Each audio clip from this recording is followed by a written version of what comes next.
Receiving incoming transmission. CrownLink established. What's up, guys? Pr0totype here, bringing you another episode of Pr0totype, my solo game design podcast.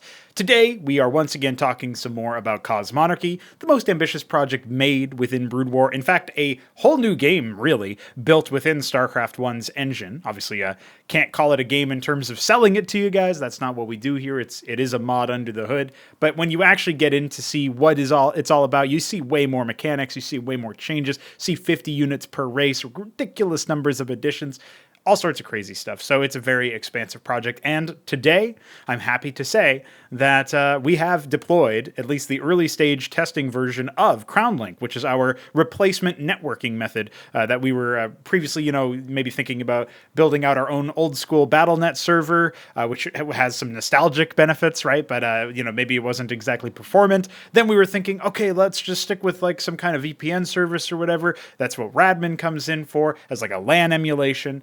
No. We don't need anything like that. We don't need Hamachi Light or whatever. No, we got our own stuff. So shout out to Jesse, also known as Juniper, around these parts for his work on CrownLink. We'll talk about that as the main topic here, the kickoff topic. But also, you see the screenshot on your screen. We're going to talk about the new units that are hitting Cosmonarchy's shelves, so to speak, hitting the rosters, and some more stuff that we're going to be doing after that. And of course, including balance updates and stuff, not just new additions.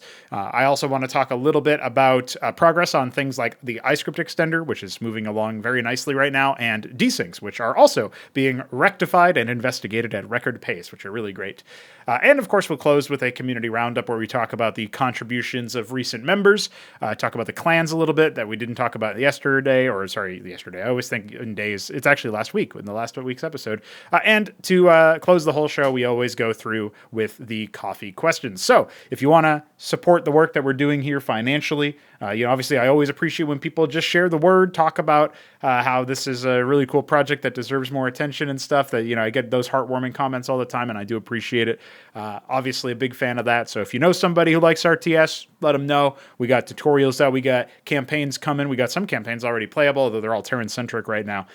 But we got a lot of stuff in the pipeline for that. So we'll definitely talk about that a little bit later too. But I did want to mention, just up in front at the start, if you like what we're doing, check out coffee.com/Pr0totype and Week 7, link on the bottom left. You can donate in increments of 3 if you like. That's a little bit of an inside baseball channel meme thing. And also, big fan of the fact that we do have those one-time donation options as well. So if you don't feel like doing the monthly, then you can do the one-time. It is all appreciated. Although monthly, you get some nice perks. So anyway, part of the perks is, of course, that you get to ask questions and get answers. So we'll talk about that a little bit later.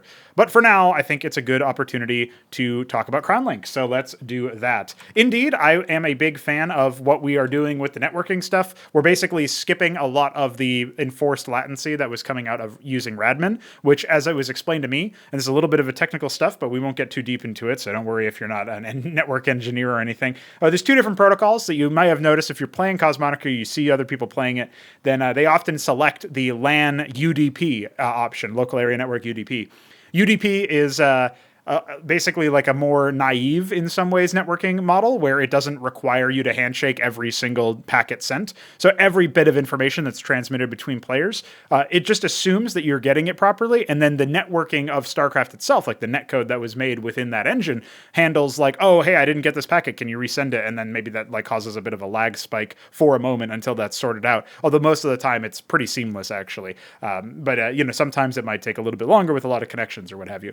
Now, what Radman was doing as a VPN LAN emulator thing. I don't know why they called it a VPN. It's not really like that. But anyway, the LAN emulation for Radman was actually taking all of those UDP packets that normally get sent between games when you're playing, between players when you're playing StarCraft, and it was sending them inside TCP packets. And TCP requires that handshake. It requires that idea that, hey, I sent you this packet. Can you send me back an acknowledgement packet? So like if I send an order to, move a worker to harvest resources, then that packet gets sent to all other players connected, including, spectators.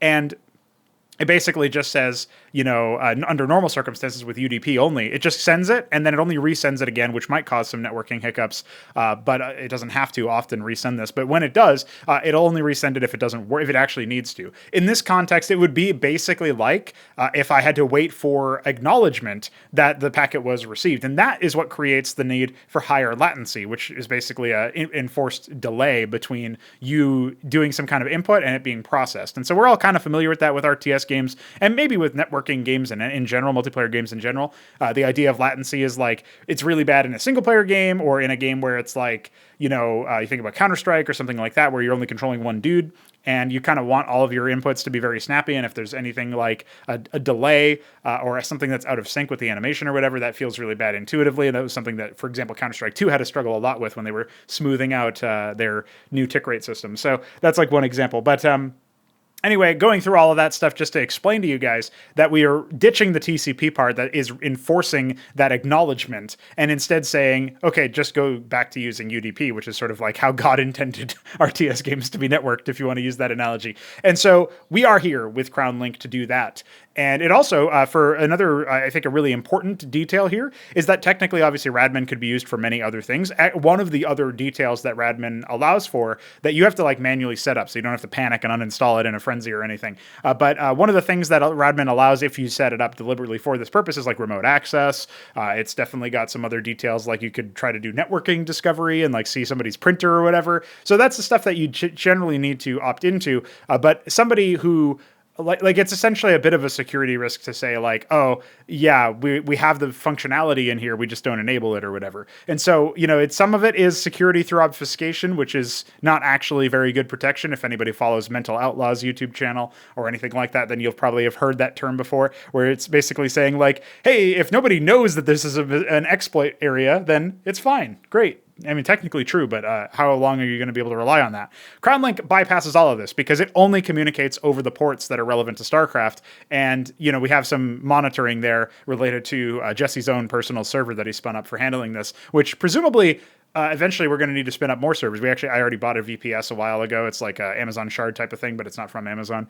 So at some point we'll probably spin up that into another redundancy server for CrownLink or something like that. It depends on how many players we end up needing and getting. And I believe the servers are all going to be in the US of A for now, but I imagine we'll end up having more stuff like, maybe we'll need an Australian one or like something that is handling the Asian connections in general, like the APAC area, and then there will be obviously a Europe one, maybe a West and East or something. It really depends on how much like crowdfunding we get in for some of that stuff, because obviously that's not free. And for another thing, it's like how much demand there actually is and how much benefit we actually get. Like even if we open up a server directly in Lithuania, is that going to improve, for example, Krankendow's ability to fire up and connect in that sense? I think there's a point of diminishing returns that you reach very quickly with this stuff. So we'll see about that. But there's still some bugs to iron out, and we appreciate any and all testing and logging that you can provide. If there are any errors, please report them as usual. And people have been doing that, and it's been great to see that Veek and Jesse have been collaborating on that most recently. X405 gave Jesse a little bit of a head start on some of the stuff to look at for improving the basically hooking up the networking into StarCraft itself so that it recognizes it as a connection method and gets into the server right and all that. So yeah, some really cool stuff.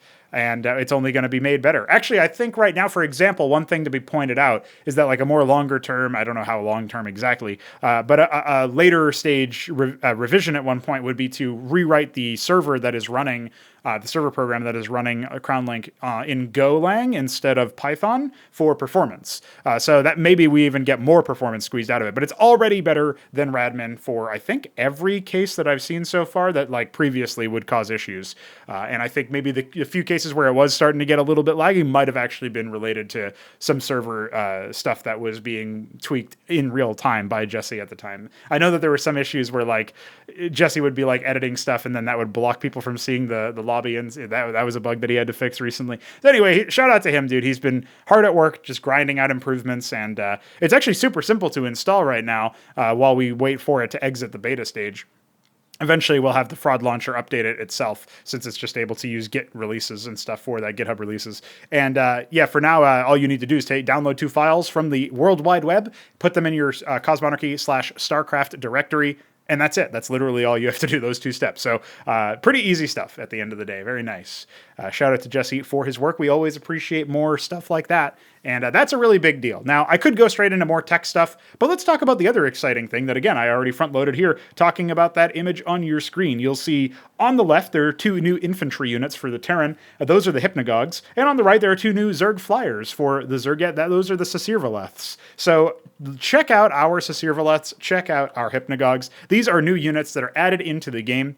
For my money, the Hypnagog is a very exciting unit that I've long since wanted for Terrans to have, just to play around with. And it was actually originally the Silver Tongue wasn't even in the concept. I came up with the Silver Tongue as a sort of like, oh, I can't implement the Hypnagog right now. Well, there should be a 3rd unit there. And I already had a similar-ish concept for an artillery infantry unit called the Horseman from a little bit further back when we were planning on 5 tiers of tech in Cosmonarchy instead of 3. And no, there wouldn't have been less units per tier. So it was going to be, I think it would have at that point been something like 70 units per race or whatever. It would have been definitely stretching credulity. If you guys think it's already crazy, like, oh, it takes, only 1 out of 5 games or whatever gets to tier 3, or maybe it's even less than that. It probably is less than that, knowing the kind of crazy shit people get up to in this game.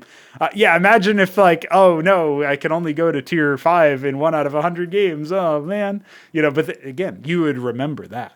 So anyway, that was something that we were playing around with a while back. Funnily enough, we canceled those plans because of the iscript extender needing to be worked on, and back then it didn't seem quite so feasible, and we'll talk about that a little bit more later on. But that doesn't mean we're going to do for 5 tiers of tech at this point. No, instead, we'll just give you a 4th race. I think that's a nice compromise. I think everybody likes the idea of a 4th race. We'll talk about that maybe next episode. I wanted to do a deep dive on the Askosi gameplay, similar to how I've been doing for the 3 Crow Coffee questions lately, where he's just been asking about regencies for Xibalba, which is another RTS game. Well, it's a setting that is going to have an RTS game made in it, and that setting is a fan favorite among a lot of the longtime supporters of the No Frauds Club. So I did want to provide that. But for now, this is what we got. So anyway, let's talk about that Hypnagog guy. So basically, the Hypnagog is a cool dude. He's he's capable of dealing some splash damage with his rifle. It does like a meaty, chunky two hit fire, like he fires 2 shots. Not really anything special. It does splash damage, so that's kind of neat. And the other cool thing about him is, of course, his ability. His ability is very, very interesting for my money. It does allow the ability to use this. Basically, it's like a one-time cast where it's called Through the Looking Glass, if people were wondering about that. And that's originally the title of this episode was actually going to be The Looking Glass, but then I was like, wait, no, CrownLink, obviously, and CrownLink established. That was obviously from the fucking Terran briefing, so that's where I came up with that. Now, when I look at the Hypnagog, I look at the fact that he's got 150 energy and his ability costs 100 energy. I'm not sure how I feel about the whole energy thing. We'll think about that a little bit more at some later date, I think.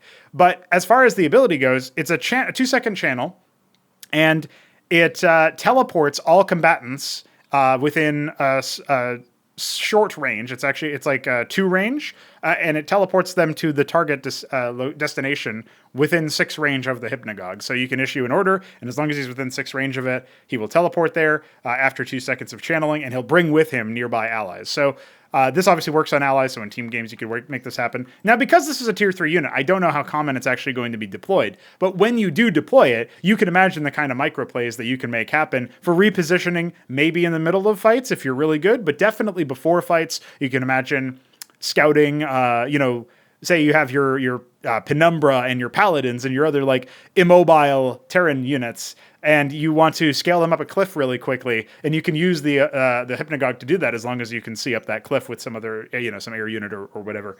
And so that's the kind of shit that's really cool, and that you can imagine basically using it as like a short blink, but bringing allies with it. So that's, for my money, that's actually really neat. I'm a big fan of that. And I feel like overall, one of the things that I'm always interested in trying to add in is basically I'm trying to figure out like what are ways in which like compositionally I could enhance the game by allowing you and encouraging players to mix and match, say, the tier 3 bio with the tier 3 mech, or even the tier 3 air if you wanted to quickly reposition slower moving orbital units. I mean, they don't require as much micromanagement because they're air units, but maybe you need to make a quick escape or something. It could be a possibility. And so that was something that I long had imagined, is what if you grab the apothecary and you drop it, you quickly deploy it in the context of like, okay, I'm going to go for I'm going to bring with me like a bunch of phalanxes that are deployed, or some cataphracts, or again, that tier 3 armor, like the Penumbra, the Paladin, whatever. A lot of that stuff is very slow moving. In fact, the fastest unit there is probably the Pazuzu, followed by the Claymore, but everything else is pretty slow, and maybe a little bit unwieldy in terms of how large it is, right? So you can imagine trying to bring with you a bunch of the units in your general vicinity, and the ability to do that to quickly reposition is something that's actually really cool. There is something to be said about whether or not maybe this unit would be more exciting to use in the context of like if you were able to get access to it at tier 2 or whatever, like if it was on the Tinkerer's Tower or something, maybe it would be pretty cool. And maybe that's true. Like maybe I'll even swap it around. But for now, it was originally envisioned to be on the Apothecary. That's where I placed it. I do think that it offers a lot of value. The question is, will it still offer that amount of value, not in a vacuum, but also in a game when you actually hit tier 3? That I'm not sure about. We're going to need to see how it shakes up. But you know how it is. Like if we don't see a lot of usage of a particular unit, and I think maybe there's like a really obvious reason for that, I might take a look at that obvious reason and think, how can I adjust this obvious reason without worrying about making the unit busted, right? So, we'll talk about the other new unit, of course, but I am very excited that I was able to build the Hypnagogue out. The reason why we weren't able to add it way back was because there was something was just stopping the ability from being cast, and I couldn't really figure it out. But because I was doing some unrelated work on the single-player campaign work that I'm doing for Cosmonarchy's next campaign that will be released, which is actually, I'm doing these public or private dev streams for the donators only. So if you happen to donate per month, you can access those. And that's pretty cool, obviously. And it means that some people knew this was coming, because I did say that, I'm going to be able to make the Hypnagogue because I discovered this feature or this bug or whatever. But basically, if the tech ID that was related to the energy expenditure was an extended tech ID, the order would just not cast, which sounds to me like there's a check somewhere for the tech ID being none. That is like less than or equal to none instead of just equals none, because basically that's how you would check if it's there. And obviously it's greater than the none tech ID, because the none tech ID is like the last vanilla entry, and then we have the extended entries. Anyway, that was probably lost on most people who are not intimately familiar with the technical details. Suffice it to say, this breakthrough has allowed me to find maybe some bugs in the code that will make this no longer a bug, but also has allowed me to add custom abilities, and we had extra slots anyway, so it wasn't really that big of a deal. So now we have a custom ability like that. I have manually handled a lot of the code related to that, so I know exactly how I would implement another custom ability if I wanted to, like another custom ability that takes a target and drains energy and all this other stuff. So we'll see about that. It's just a question of whether or not we can make it happen, and I think we certainly can. Now, the other unit to talk about here is the Zerg Sasirvaleth. This is actually, funnily enough, I think Deputy Dad created this unit name. It was actually Sasir Voileth, but I chose to omit one of the Ys because it's already pretty hard to look at and parse, I think, which is cool. It's very Zergy. It sort of reminds me of like, is it Kyrgyzstan or I don't even know how you'd pronounce it, but there's like a country recently, because I was adding all those country roles to the Discord server, so you can pick your country and wear your flag in your Discord bio on our server, and also so that I can imagine in the future we have somebody ping, like a 3Crow pings at USA and says, hey, everybody who's American, you should join the USCM clan, and we'll talk about more of that later. But stuff like that, right? It could be useful. And I was adding that country, and I was like, goddamn, dude, how would you even pronounce this? I didn't look it up because I was in a frenzy of adding a bunch of countries, but still, that's pretty crazy. So the Sasirvaleth is a unit that was that Lucifirius found that name, or somebody that Dad generated that name, and Lucy was like, oh, I should bounty this, or how much to bounty the Sasirvaleth? And I said $33, and he actually sent $33 in. So then I was like, well, I was probably going to make this a factional unit, but let me take a look. Is there an opening where Zerg could use this kind of unit added to their roster? And indeed, I think there is. The Sasirvaleth is unlocked by the Axtoth Axis, which is a tier 3 swarming node, and you would make these units so that you could provide lifesteal to all nearby allies. And if you're not familiar with Zerg and Cosmonarchy, lifesteal is actually on a few units. It's on the Rilaro core, which is the Broodling. It's on the Tetzora core, which is a new melee unit that deals AoE cleave. So you can imagine it's pretty good there. and it's on the Ultra Core, the Ultralisk. So that's a very powerful unit to have it, of course. It's also on the Gitora Core, which is a new air unit, but we don't ever see that unit. So that's probably one of those units that I need to take a look at. Because like I was saying earlier, if I don't see a unit ever, and I think I look at it, can I see anything obviously wrong with it? Okay, let's try to tweak that. That's the process, right? You come up with these ideas and you see what happens. So anyway, we have all that to say. The Sasirvaleth is in. It's added to the Xtoth axis. It is a unit that basically, it's sort of like taking the effect that was bespoke, provided. It's like the ensnaring strike that Vorvikor has, right? Of captivating claws. The Akistra Core has this too, because the Akistra Core is mutated from the Matroleth, which is the queen. The Matroleth has the ensnaring brood aura that basically gives everybody around it the ensnare on hit. So it's like everything has that captivating claws behavior that the Vorvikor has.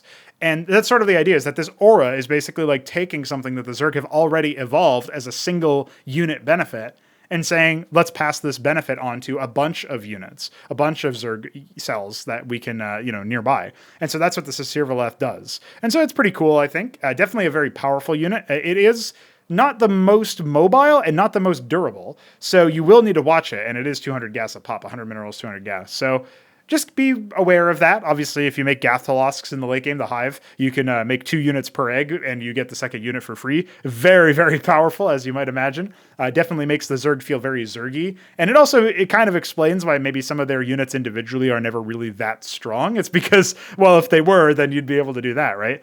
So it's quite thematic for my money that you basically just, the way that you unlock more power from your production is by making your units for cheaper, either in time cost with the Oxal larva, which is like the larva that skips the original strain and goes straight to the mutated strain. It would be like in StarCraft 1, if you could mutate a lurker directly from a larva instead of a Hydralisk and then a lurker. That's basically what the Oxal larva do, or like a Guardian directly from the larva instead of having to make a Mutalisk first. And so that's what the Oxal larva do. So you only pay for the mutated strain. You don't pay for the original. That means that they don't turn back into the original strain when they die. That's a regression cornerstone of the Zerg. And then, past that, you can do that, so you can skip some of the time costs and indeed resource costs associated with making the mutants. And then you can also use the Gathalask at the endgame tech to give yourself some pretty nice power there. So I like that. I feel like the idea of basically getting more numbers or more units faster or cheaper or whatever is definitely a Zerg style thing. That makes them feel even more Zergy, which is all what Cosmonarchy is all about. It's making the races feel more like themselves. So there you go. That's a rundown of the new units and just some general, thoughts and musings about how the races operate, particularly Zerg. All right, let's talk about some other details that we're going to be changing here. I want to cover some of the Cornerstone updates that are coming. Tyranny is going to get some revisions to Reclamation yet again, because I feel like since the corpse mechanic change, where it made corpses have a time during a duration that after which point they would no longer be valid for corpse mechanics, at that point it became very clear that Reclamation in particular struggled a lot. And the other ones were a little bit more like either automated, like the Protoss ones just happen after a short delay. It's like 2 seconds after a unit dies, it'll proc an effect. And then the other issue that I've noticed is that, not really an issue, but the other thing that Zerg have is that they have these things where it's like, oh, I move a unit over this corpse and it gets a buff, or I deliberately cast a spell to make the corpse turn into brood spawn or whatever, right? And so that's like what the Matrolith does.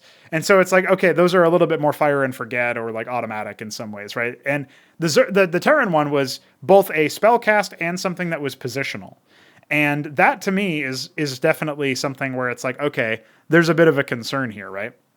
Now, I guess the spellcast part is just from the Apostle. Everything else is admittedly positional, but also it's kind of worth noting that Reclamation is only on 4 units for Terran, whereas the corpse mechanics for the other races are a little bit more sort of distributed, but also that the Zerg Infestation Cornerstone is actually only on 2 units right now. It's the Matrolith and the Akistra Core, so that's something that might change. But those units are pretty like, you look at them and you know exactly what's going to go down with that, right? The Protoss one, they have Tyranny of the Sun. That's also going to get revised, but we'll talk about that a little bit later. Their changes to the Demiurge recently have definitely seen some interesting play. So I'm excited about that. We'll see how it goes. The other thing that's worth pointing out about the Reclamation, though, is that the unit is currently tethered to the Reclaimers in order to avoid having an HP decay. And so what that means is that, like, the way that it works, basically, is that when the Apostle converts like a corpse into, his unit, like, the enemy corpses are just going to decay anyway. And the allied corpses, okay, they don't decay, but they can't be reclaimed after the fact. And that's actually not the case for things like infested units. You could theoretically, in a ZVZ, for example, infest a convalesce, and then when the convalesce dies or like is in the middle of combat, the other guy could come in and infest that convalesce, right? So, like, as an example, I think that one half of that actually already happened at some point. So anyway, it was kind of it's been made obvious to me just by the absence of the Apostle and the absence of other Reclaimer usages that really the only one that people were trying for any amount of time was actually the Autocrat, because you gain access to it in Tier 2, which is like a change within the last couple of months, and it does it automatically. It's like, oh, if it kills a unit that has this debuff, it will be reclaimed. And that was still like, okay, you could kind of try to snowball with that, and it's pretty good versus Zerg. I think it would still be a good unit to have in general. But I also think that, like, if you look at the number of the units that you can make from the captaincy, like, Heracles are really only good versus short-range stacked air, because of the fact that they deal splash damage. So if you were fighting against like a bunch of Nathricors or Schithtricors for one stage or another, then I guess that would be sensible, right? Maybe versus Solarians, they could be good at killing the stewards. I'm actually not sure about that, but I've never seen that in action. I think Madcaps are still better versus that anyway. Madcaps are really good. They're like super meta. But then the units from the Tinkerer's Tower, the Siren, and the Striga haven't yet been discovered as far as like good units to be made. People haven't figured out exactly what the best mode is for that. And then the Apostle, it seems like a very powerful force multiplier, but it's probably a little bit too easy to snipe right now for that to be a case. And considering that the corpses will decay, and all that stuff, it makes their effect fleeting anyway. And I actually really like the idea that for the Demiurge, for example, the Demiurge is capable of obviously transfixing the units, like commanding the units, making them worship it when they die within its presence. It basically says, okay, well, if I'm allowed to be within your, within a radius of you for 5 seconds, then you will worship me and I will give you life again. And that's sort of like the mechanism of how that's happening. And so you can kind of try to zone the Demiurges out a little bit and stop them from being able to reclaim the units or claim the units in the first place, I guess. But that's about it, right? So that mechanism becomes a lot more positional. It's also more permanence to it, but it doesn't require you to worry about seizing the unit and then having to give it back after, like the old mind control system did. I think that's just a better move in general. I do have some plans for the Mind Tyrant that I'll talk about here, but I just wanted to lay out the sort of reclamation idea that, like, I think one of the things we can learn from that revision to the Demiurge is that the fact that you don't need to babysit the unit after you take it is a good thing. It feels way better. And there is a question as to, like, okay, is that going to be too potent or powerful? Like, I have already seen, Terran bases or Zerg bases be raided by Demiurges, have all of their workers be wiped out, and then those workers just get transferred to another base and you start building their tech. That can feel pretty bad. And there is no because there's no necessity to sort of escort the workers that are controlled to preserve control of them. You have a lot more freedom to control stuff than you did before. But also, it is endgame tech for the Protoss, so maybe it should be like that. Or maybe the Demiurge will need to be adjusted in some other way, like made slightly less durable or cost more or whatever. I'm not sure. These are things that we have to think about. Is there good counterplay to the unit is always like a good question to ask. So with that being said, the other thing to point out about Reclamation is, like, okay, we want to make it so that you don't need to escort them with Reclaimers. Although I kind of like the idea that you would get some benefit from doing that. I just don't know if it should be like it should be compulsory like it was a few patches ago, where they would just actively decay if you didn't have them around. And now it's like enemy units always decay, but allied units don't. And that feels messy for different reasons. So what I would probably say about the Reclamation stuff, which I don't have a concrete plan exactly, but I do know what broadly speaking, the things that I want to do about the ability is I would love to make it so that Reclamation works in such a way that it still tests your positioning in the middle of battle, even though obviously you're not going to have like the, you're going to be reclaiming corpses, so there is going to be a timer on, how powerful your unit can be, depending on how quickly you can get there. I think the HP gain should probably be the same as the infestation from the Orchestra Core and, of course, the Demiurge as well, where it's supposed to give you a flat amount of health and then also like 33% base health, something like that anyway. Or I think it was like 100 base health and then 33% of max health on top of that, something like that. So like, vulnerable units that have low durability, low HP, those will be healed to full upon Reclamation. And the units that are heavier, like Phobos, will get like, 100 base HP, and then their max HP scales less than maybe like, what you might get out of a Phalanx or whatever, right? So anyway, I figure it's worth pointing out, like, okay, this is some of the stuff that we think. Like, I think the Phalanx actually gets like 166 health back or something like that. Like, it's pretty good, actually, in terms of the HP that you get back. Maybe that should be given back. Like, maybe they should be healed instantly for 100 and then receive the rest as a heal over time if it's needed. Like, if the 100 flat health didn't already give them more than enough, that would be one thing to think about. But, yeah, so this is all stuff to consider about, like, okay, what will help make sure that this is kind of fair and that this takes skill and effort to pull off? Because for one, we're kind of like too far deep into the weeds to prevent the mind control seizing stuff from working like that. Like, if we wanted to basically make a game that didn't have mind control as a feature, then at this point, we would need to make a new game. And we are going to make new games. So definitely make sure you're subscribed and all that so that you don't miss stuff like that. Because when we make our new games, they're going to be even better in many ways than what Cosmonarchy is.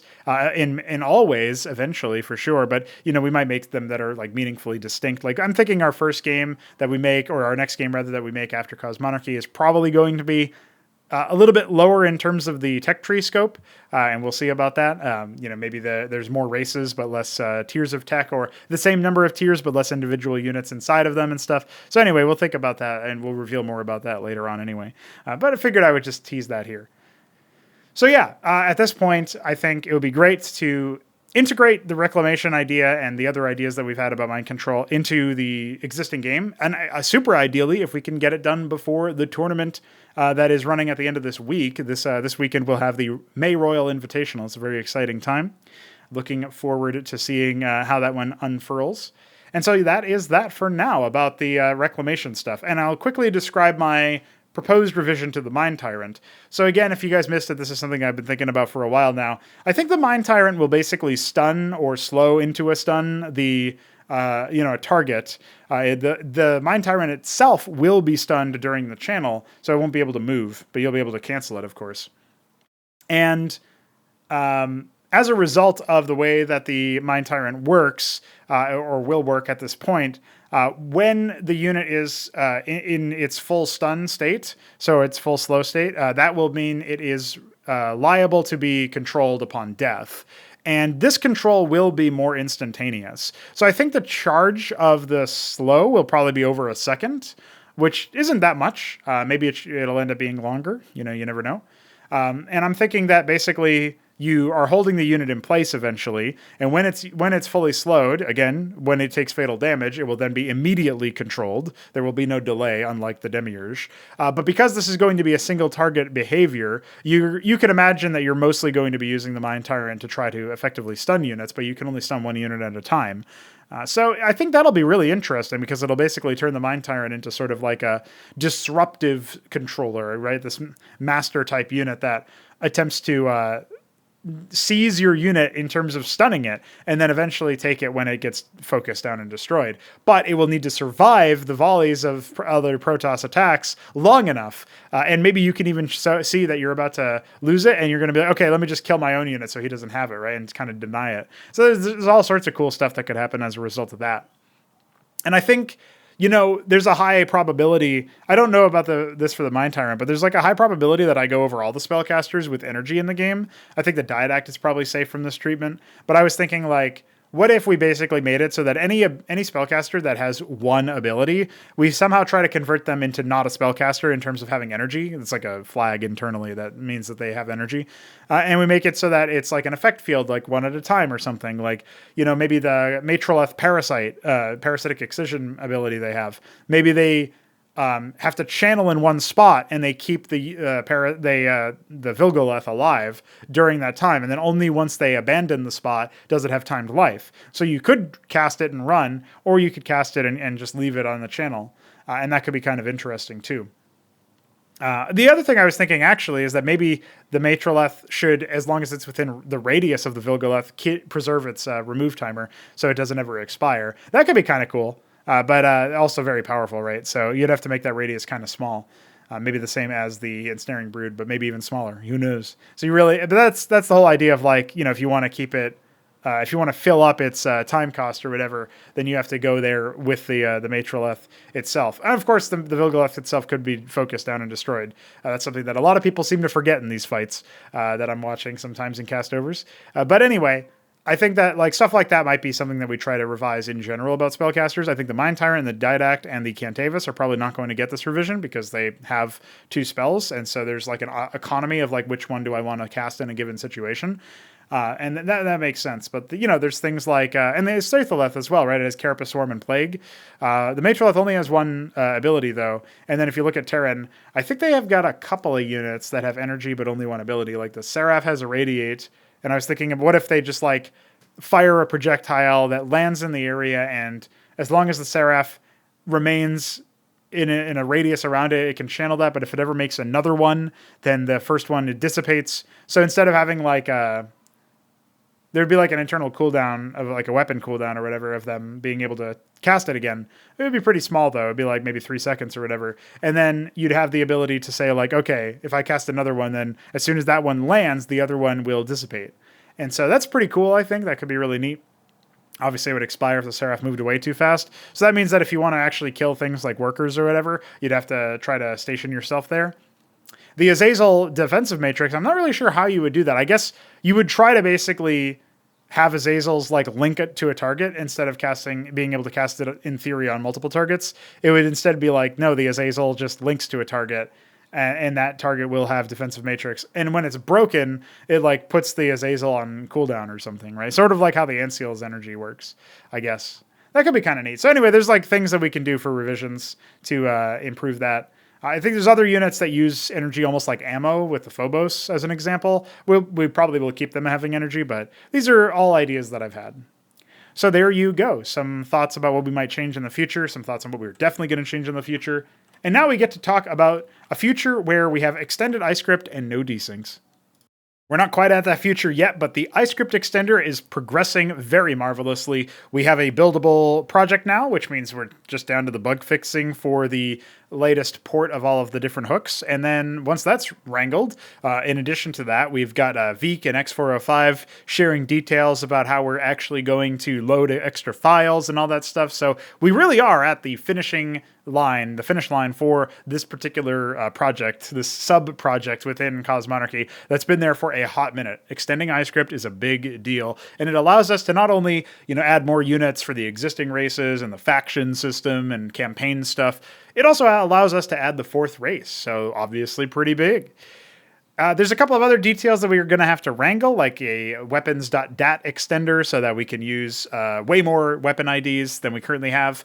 But we're not at the limit for weapon IDs just yet, so that's actually not blocking development of anything right now. It's just I suspect we will need more weapon IDs to do what we need to do for the Askosi and for subfactions and stuff like that. In fact, I'm almost certain we will need to. So it makes sense to start exploring and R&Ding that right now. But that's for next week probably is when I start jumping on that. Maybe doing some reverse engineering stuff and some of the legwork for all that, making sure to catalog where we need to add hooks to completely replace old functionality, and where we just need to memory patch some addresses to indicate that, hey, you should be using this limit instead of that limit, or what have you. It's a little bit more complicated than that, but that's what I got for you. So that is great news, obviously. And the other great news is that we have better desync debugging, which I feel like every so often we significantly upgrade the debugging, and it leads us into some key insights that help us fix the problems. We've actually resolved a lot of the desyncs so far, the most common ones anyway.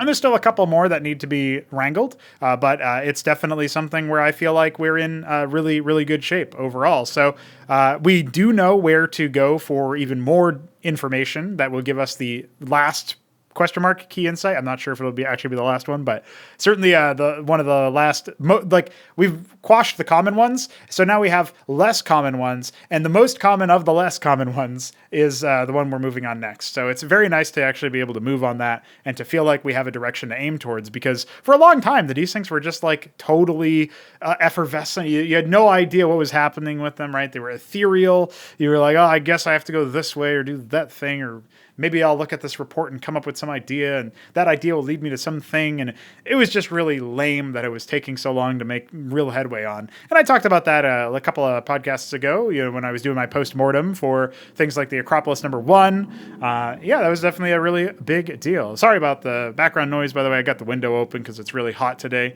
Should have seen my dog. He's a black dog, and he really showed it by basically having a motorcycle pant tongue at the end of it all. So don't worry, he's fine now. We checked on him. We gave him a cold towel, as you do. But he was not too pleased about it. Let's just say that. And that's what we say to him next time he tells us that he wants to take a walk. Like, all right, if you're sure, dude. Now, we do have the community roundup to do to close things out. And that basically does mean that we're almost at the coffee questions. So stay tuned for those. But first, let's have a word from the community and talk about something that's been going on with that. So with the community roundup in full swing, we're going to be starting off by talking about a very exciting little development within Cosmonarchy history, I guess. It's that we actually have an exciting number of players joining clans, joining Cosmonarchy clans, in fact. Right now, the most populous clan is Clan Oops. It's being run by Hit 'em Up.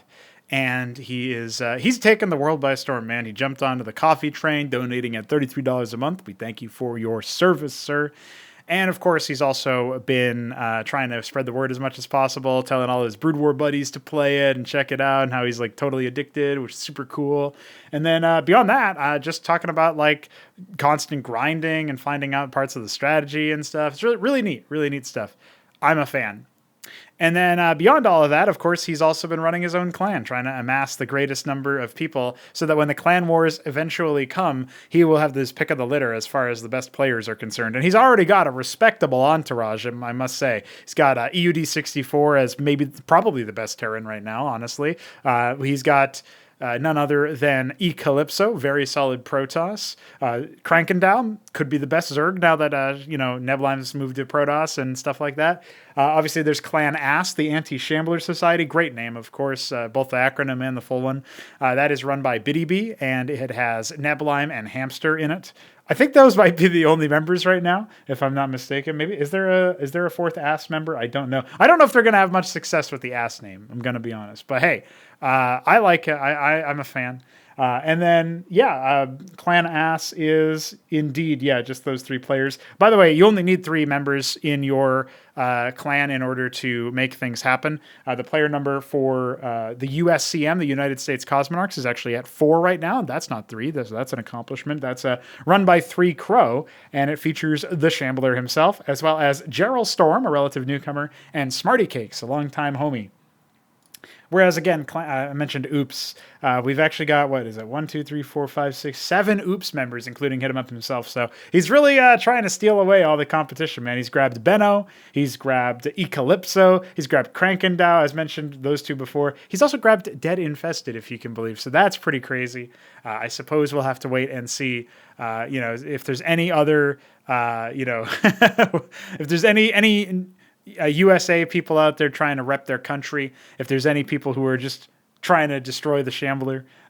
Each clan has their own set of points, I guess. They're trying to run internal points and keep track of their score and stuff. It's up to the clan leader if they want to do something with that. But I will say, I got to shout out Pr0totype for his dedication. He's basically reinvented the Helldivers lore of you've got major orders, and the major orders are defeat a Russian Cosmonarch at this location, and it's like the location is actually one of the maps. And so if you submit like a replay where you defeat, Moonhunter or Hamster, those might be the only Russian Cosmonarchs we have, but those are the ones that I'm aware of off the dome.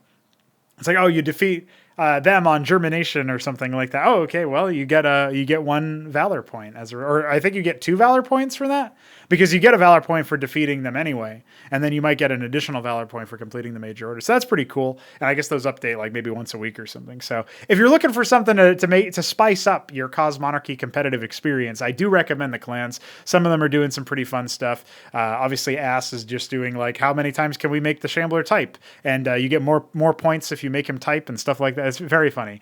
For those who don't know, when you have 3 members or more, I make a clan channel for you. So basically the way that it's working out is that the clan channel, we've got USCM, we've got Clan Ass, we've got Oops. And so, yeah, those channels exist for just the people who are in that clan, and it's administrated by the clan chiefs. So enjoy that.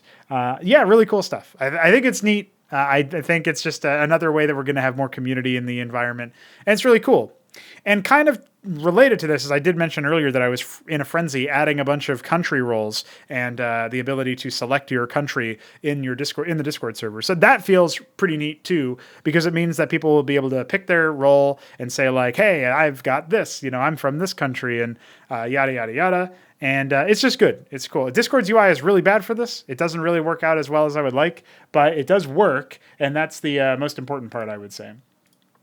And so, yeah, we'll be able to know, like, just by looking at somebody's profile, assuming they've actually filled out the roles and stuff, that we'll be able to actually see what's going on with them and say, like, oh, okay, that guy's from there, and, so on and so forth. So I think that's neat. And if somebody notices that they have their role and they don't actually want to bear their country's flag for whatever reason, just let me know and it can be easily removed. But I think it's cool to have that as like an extra touch. It means that you can also, in theory, like see people pinging. I haven't enabled this yet, but maybe later on I enable pinging the country so that you can actually say like, hey, I want, all of the people in Germany should, unite for Benno's cook-off or something. I don't know, like whatever Benno does.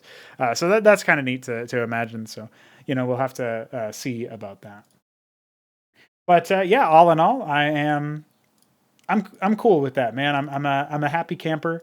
I think it's definitely very cool. I see Krankendau has given himself the Lithuania role. That's why I was clicking around to see like, oh, hey, Krankendau updated his role. I wonder what that's about. So yeah, that's I think that's pretty neat. So I did proudly wear the USA flag. You just got to, if you happen to be from there, and that's your patriotic duty, So anyway, I've blabbed on about that. Let's get to the maps, ladies and gentlemen. I want to see. Oh, that's the coffee page. I want to see Prospector's Curse. This map is by JuGK. It's a 1 versus 1 map. You'll note that the spawns are in the bottom left and the bottom right. This is not the most up-to-date version of the map, but it is a version of the map. And it's the most up-to-date screenshot that I could find, but the changes haven't been super significant, I don't think. Although maybe I could be proven wrong. I know there's a couple of versions that were posted after that. I just didn't make the time to convert them into an image, so XD. But the spawns are in the bottom left and the bottom right, as you can see here. You exit out of the double-wide ramp on the raised jungle, and this is your natural. Pretty basic stuff there. And it does seem like there's going to be a lot of fights in this particular map. When you come out over here, you can try to take this high ground to maybe see if you can split incoming enemy attacks. But if they come directly through the mid-center, or I guess the lower center, that could be tricky to try to defend. But it's a very pretty map. It's definitely very visually like I guess there's a lot of visual flair with it. There could be more jungle like these like dirt doodads that are reported to the grass tile, maybe scattered about for a little bit more visuals. I see a couple of them here and there. Maybe there could be some more stuff there. But besides that, it's pretty neat. I mean, you've got the ramps down here. Don't know if those are duplicated exactly the way that they ought to be, and there's some tile bugs here and there, but these are just the things that you put the map in front of me. I obviously see that stuff. Love the mineral crevices in the middle. I don't know if there's going to be like, it looks like there should actually be a base there, because like you've even got the town center markers almost where you would actually put them. But I don't think there actually is supposed to be a base. It looks like there's supposed to be, but there isn't, at least not yet. So that's pretty cool. And then obviously we've got the sort of like expanding northwards. And so it increases the amount of control that you really want to try to exert over the midsection. So I don't know how functional it'll end up being, but a lot of games have already been tested on it. And usually that's a good sign that a map is worth exploring and thinking about, because it's a situation where like, oh, a lot of people are interested in playing games on it. Like they would play it a little bit just to say, hey, we helped test. But otherwise they'd be like, all right, yeah, I don't really like that map, so I'm not going to keep playing it. And so that would usually be the way things go. And so, some nice feedback given over to GGK for that. Happy to see them take another look at a 1v1 map after we had Reclamation, and then we had, oh man, I'm blanking on the other one. That was also 1v1 with Crosstalk. And then later on, we had the 2v2 maps kick in with Hourglass and Orbital Decay, and that was neat to see those. And now we have this Prospector's Curse, which is taking a little bit more time because they're getting into placing the tiles manually and stuff. So that is cool to see as well.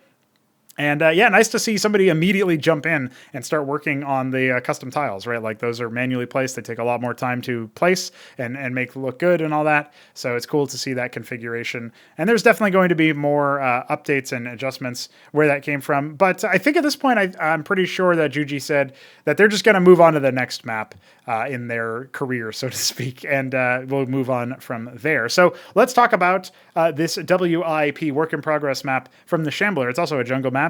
As you can see, it's not quite finished, not the same degree of decor, but we have some very interesting things here. So essentially, this map originally was supposed to be a map with multiple ramps into the main, and instead it's been converted so that this has a nidus. Now, there have been more versions of this released, but I'm focusing on this one because I've actually seen a game played on this, a couple games played on this.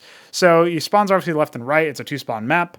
You have an island with a crucible here, which I guess Terran could like lift off star pads to and train units faster as a result. Could be something that they could try to do. You can land on the neutral Kagra. You can also drop a worker there and land, build a Hacharosk, I guess, if you wanted to speed up your production, but then it's kind of like grounded. I don't know why you would want to do that in general. You'd have to like hockey it separately and only make air units from it and all sorts of stuff. You could, you know what? There's something that I guess we've inadvertently never actually addressed about the niduses that I am just now realizing I'm going to have to address. But you can pick these up with transports and move them around because neutral is technically considered an ally. We should probably just disallow you from picking up any neutral units, but especially the nidus. So as Zerg, you can't do that until tier 2, but I think the Trojan might be able to fit it. Oh, maybe not. Maybe as Zerg, you might need to wait until the end game tech. I actually don't know about that.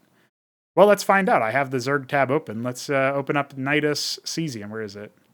It's right here. And it doesn't say it's transport cost, so never mind. We'll return to our regularly scheduled programming, and I'll just click into the unit stat file and find it that way. That was funny. Something that I guess I've revealed that needs to be addressed, right?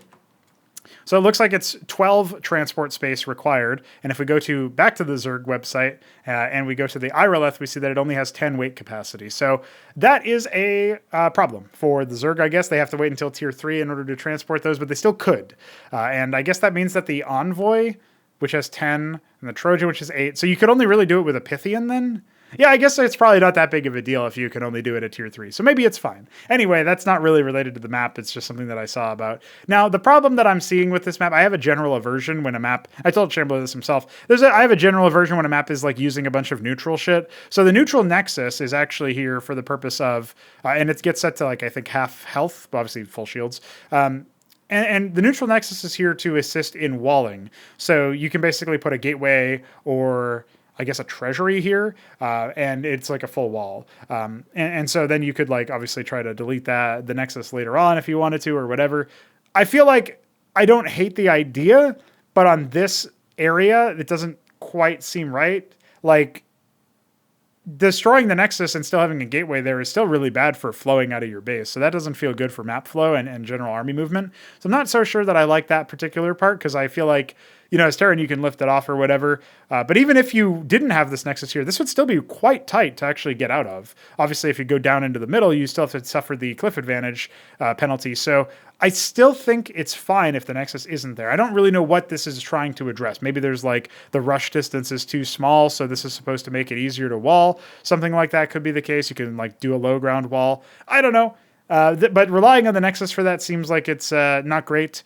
Obviously, having this nidus here to connect to this spot so that you can then exit out through the neutral minerals and then, the depleted minerals and then, or easily depletable minerals, I guess, and then take your third base, but your third base can easily be attacked anyway. So like, is it actually that useful? Because then it's really clumsy to actually move around. I don't know. I feel like this definitely needs some adjustments. Again, there were other versions tested, so if you want to give Shambler some feedback about this sort of thing, you can play on the versions that he's made since then with the attempt of trying to make this better. And so maybe it is better. He still hasn't named this map, unfortunately, so we can only really call it Jungle WIP or something like that. But anyway, I figured I would point it out here and say that, yes, it is indeed a map that is in creation. And aside from that, we don't really have too many other maps to look at. I was working on a 2v2 map called Anaconga. At least that was the work in progress name for it. Maybe it would actually end up being the real name as well. It's kind of interesting as far as its layout goes, but I didn't end up decoring it yet. So maybe we'll go back to decorating that a little bit later on. But I want to start a new layout in the meantime because I was trying to basically crank out more maps, be they 1v1s, 2v2s, whatever. And I know that we desperately need 3v3 and 4v4 maps. So maybe I'll just try my hand at that more likely than not. I guess we'll have to wait and see on that one. All right, so that pretty comfortably takes us at the almost an hour mark to the coffee questions. So let me quickly explain what's going on here, boys and girls. We have a coffee page, which is sort of like Patreon, but coffee themed. And you can go there and you can donate once or you can donate every month. And if you do the latter, we have perks for you. If you do the one-time thing, I mean, if it's a large amount of money, maybe we can talk about a perk or whatever. But otherwise, it's mostly just a, hey, thanks for doing that. I appreciate that. Now, besides all of that, though, we, in addition to the perks that we provide you, we also, of course, have more stuff in the pipe. We show you like some of the stuff that we're working on before it's ready. This sounds like a little bit silly because if you've been following gaming news and the way that gaming has evolved lately, you'll notice that you pay for a $60 or $70 game, and then you get to test it for 2 weeks or 2 years, and then the patches come and make it playable. So that's not really the style of play testing that we're talking about here. It's more like if you're really, you're fiending for some single player Cosmonarchy content, you really want to see the campaigns in action and stuff, then what you'll be able to do is when it is considered a release candidate, so it could be played by anybody, we are still in the middle of like doing final tests and final like thinking about like, okay, can this possibly be broken in some way, through like the triggers breaking or whatever. That's where we'll release it to our internal testers, which are going to be at the $12 or higher tier per month. And so if you happen to be at that tier, then you will get access to that stuff. Or of course higher. All of the higher tiers include the previous tiers perks. So there is that. We'll also be recording a coffee discussion, and that will be pretty exciting. That'll be like a donator discussion video where we record. There's going to be a couple of people who can talk during that, which are pretty, I think it's just hit them up, and it is 3Crow right now. So Veek will hopefully be able to join me for that. But if not, then I'll be able to talk to those gentlemen. And anybody at the 33 or higher tier per month can talk during that. And everybody else, even at the $3 a month tier, can type during that. So there'll be back and forth. It'll be pretty loose. We'll go for maybe an hour, hour and a half, maybe longer, actually. I'm not sure exactly what the cutoff would end up being. Probably it would depend on like the flow of the conversation, I think. Somewhere between an hour and 2 hours seems respectable to me. And maybe if we're really, really enjoying it, we can push past that, but I'm not sure. But that will be released publicly. It's just that you guys will be able to get early access to it, if you want to call it that. So there you go. Explanation on what's coming up for the supporters. We do appreciate all of the support, and it is actually genuinely helpful. I'm actually starting a move to a new location pretty soon, and knowing that I don't have to like grind out more hours at the day shift, the part-time that I do, in order to make that move possible, because I have the support of you guys, has been incredibly like a nice burden lifter. I don't feel quite so stressed out over something that is normally much more stressful, I would say, especially if you're not swimming in money. So appreciate that. Appreciate those who do swim in money and choose to dish out a little bit of it our way. Pay the mouse on the way out, right? So we're going to answer the Shambler's question first. We're finally getting into these questions. We do indeed have that link in the bottom left if you want to donate, as mentioned before. There's also a link in the description. You guys know what to do. So the Shambler has an interesting question here. The Pope offers you a sainthood and $2 million to have a faction's worth of each race in Cosmonarchy canonically convert to Christianity in a serious manner. How do you approach making such a sudden and specific shift believable and interesting in the setting? Well, it is really funny to think about that, because obviously if we go to the Chrysilian sector, the website has a page on the setting and stuff, and it kind of goes over all the factions. There are a bunch of factions that maybe you would immediately be drawn to. I would say that in a serious manner. So I think it's actually I can really easily do this, but it might be considered cheating. Because if God actually is a Zerg, as Shambler sometimes says, then maybe that's what the Zerg are already all Christian. And, something like that, right? Maybe they would all be considered it. And the Nidus Trinity would be the most Christian of all Terran sects, Terran factions. And the Starbound would be the most likely to become Christianized, thanks to the fact that they often do deal with Terrans and also sometimes with Zerg. So that is interesting to think about. What if that's the answer? But on the off chance that doesn't actually satisfy the merits of the question, although I think it could, I could make an argument for, the Zerg being like the more ancient, race or whatever, the primordial race, or something that comes from the primordial ooze that was created here by God, quote unquote, in parentheses, a Zerg. But if we're thinking about I don't know how you would do the Zerg one if you weren't going to go that angle. That's the main reason why I was thinking about that angle is like, okay, if God literally is, a Zerg, then maybe the Christianity Zerg part makes sense. I think what you would have to do is that there would have to be a subfaction of Zerg, a new subfaction created that was essentially like, instead of having an entity that is actually Zerg in origin, they would have to have a replacement for the entity, which is like the Ataltrith entity is what speaks to you at the beginning of the Zerg tutorial. And so we would need a replacement entity for Zerg.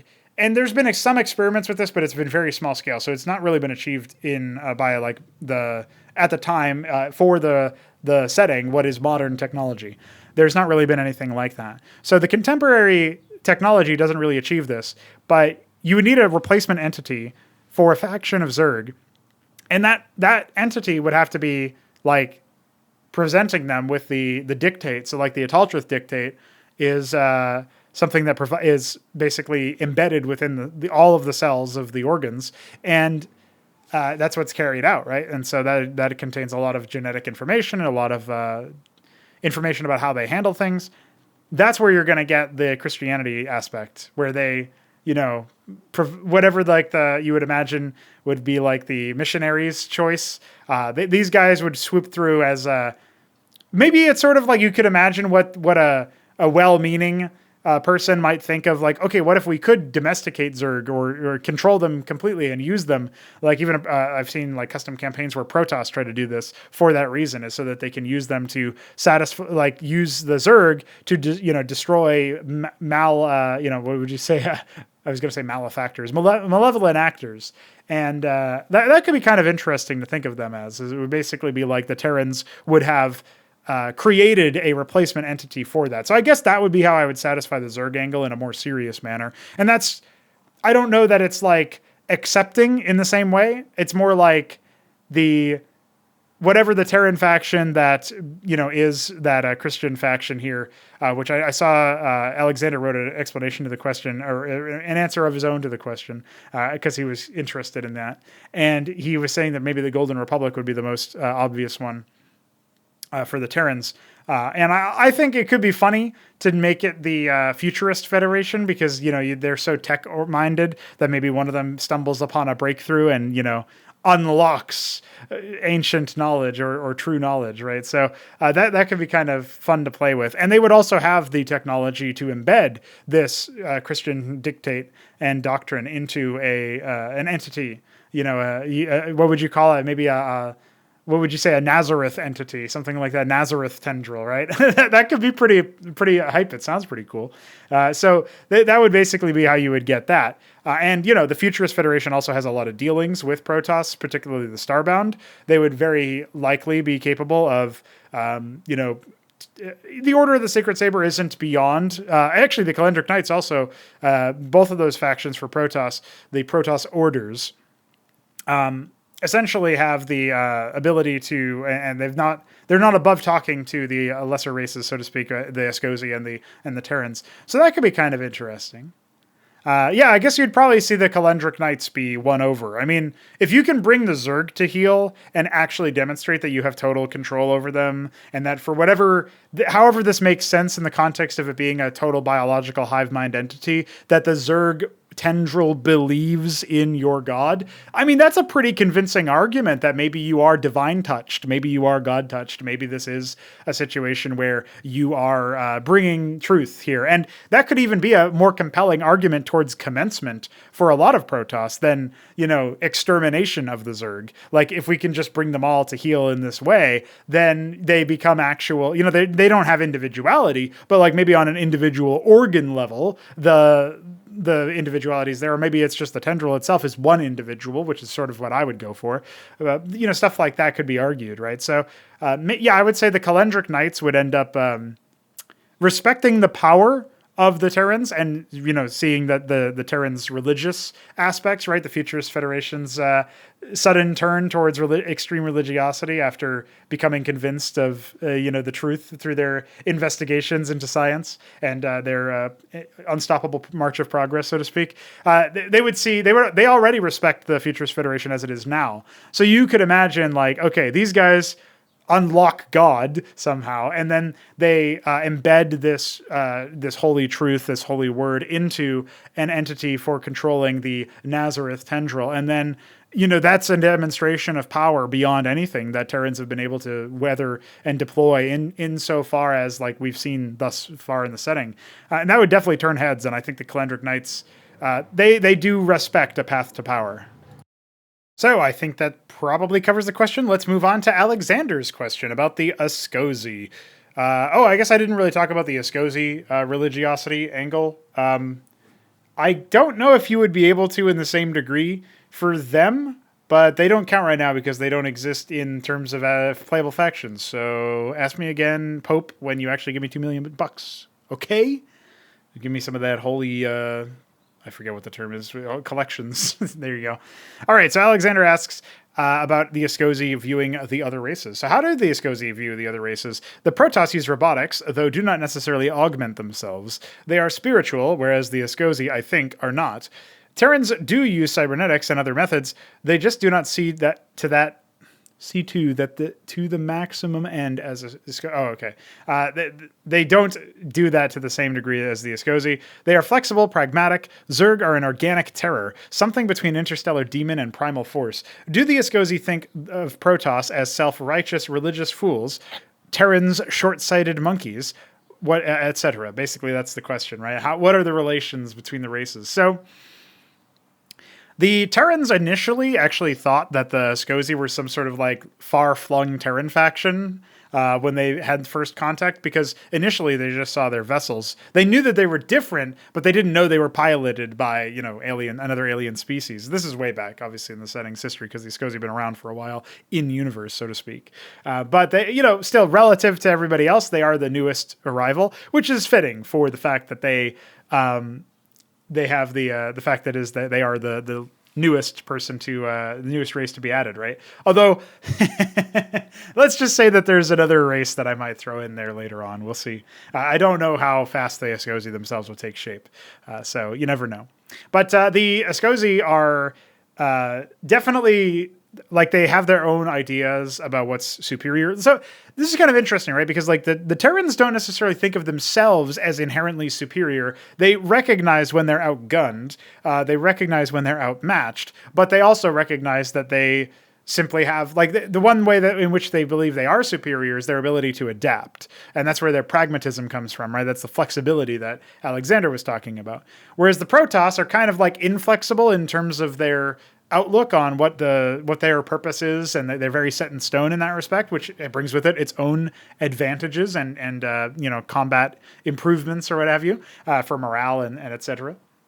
And so that's always kind of interesting to think about. The other thing that is obviously kind of worthy of pointing out here is that the Zerg don't really have many vocalized thoughts about what the Zerg are, what they do, what their purpose is here, etc. That's not really what they're all about. So I think that's kind of interesting to sort of muse on for a moment, is how do they see themselves? And because the Askosi see themselves as indeed more, I guess, having more conviction from their shared trauma and tragedy of losing their home world and home system, they have more conviction in what they are doing and what their intention is than the Terrans have conviction. And they're also a bit more flexible than the Protoss are in terms of what is pragmatic, what they should be focusing on. And so they're kind of in between in that respect. So they see the Terrans as fickle, as like easily, led astray or distracted, maybe as like a species on a species level. And they also see the Protoss as too inflexible, as easily, they can be distracted in another way, where they're basically sent off on a wild goose chase as it pertains to things like the, pursuit of commencement, which is their sort of raison d'etre as a species. So that I think is worth pointing out for sure. And for the Zerg, they respect the Zerg in a way because they have to respect their power. I think all the different races respect the Zerg's power, but they also don't necessarily think of them in too much of a way. Like, I don't think there's hatred or despising. They're a little bit more logical than that. Like the Terrans, there are some Terrans that definitely hate the Zerg. And there's Protoss that kind of see them as like an abomination, but it's not like hatred or even fear. It's just like disgust, I guess, would be the way to put it. So the by comparison, the Askosi are a lot more tempered, where they just are they definitely have a healthy amount of like skepticism about fighting them. Like they don't want to just take a fight with any given Zerg for any given reason, but they absolutely are a little bit on the concerned side when it comes to them like navigating attacks by the Zerg and stuff. And they're interested. They want to learn more about them. They definitely see them more as a force of nature than anything. And that's admittedly how they come across and present when you're on the receiving end of their attacks or observing them from afar or whatever. But they don't necessarily have that emotional response when it comes to, their Zerg are there, well, I fucking hate the Zerg, or I'm scared of them, or they disgust me, or whatever. And you get more of those kinds of reactions, depending, they fall more on one side than the other, but you get more of those from the Terrans and the Protoss. So there you have it, Alexander. Some thoughts on how the races think of themselves and each other. And I think the themselves part is very important to that question, because it kind of tells you, like, the Askosi turn their nose up at the Terrans for being too fickle, but they do kind of the same thing at the Protoss for not being willing to change when change is required. So in their own way, they have their own in between. And that brings us to Lucifirius's question, which is a little bit, I feel like it's going to be hard for me to talk about this subject at length. He asks about Star Wars, prequel, original, or sequel trilogy, basically saying which one do you like the best, or which one would you take, or whatever. I think that the prequels provided memes and funnies and ha-has, and also some interesting video essays. Like if you go back to like watching the Plinkett reviews, once you get past the stupid accent that's deployed there, it can be kind of funny, and it could definitely be a little bit enlightening when it comes to like the basics of storytelling. Like if you're starting off your journey, or you're still kind of new, or you want to brush up on what are at the very least are common, I would say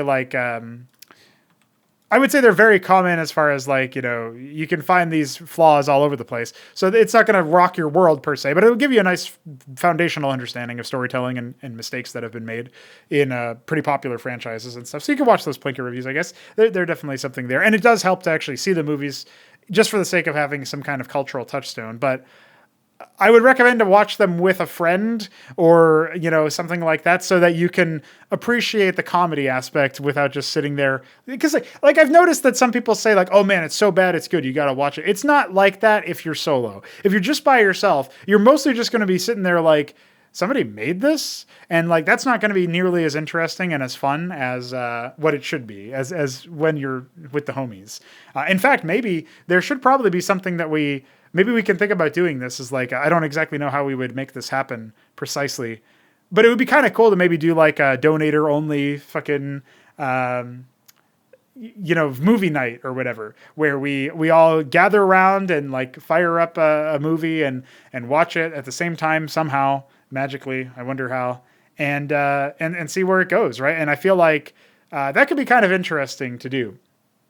I don't know if, maybe that would be an opportunity. I don't know if we would watch fucking prequels, but like maybe we watch the Dune movies or something, because I like those movies so far. And, they definitely change a lot from the books, but there's something that they offer, which is the visual spectacle. And in some ways, the fact that they changed stuff is very telling of like modern sensibilities. It's interesting, even in a way, if I disagree with it or whatever, right? So anyway, that's an aside. When it comes to the original series, right, the original trilogy, these ones are very sort of like, okay, they don't really worry about the mechanics of how anything works sci-fi wise, which I think the other series got bogged down in, especially the prequels.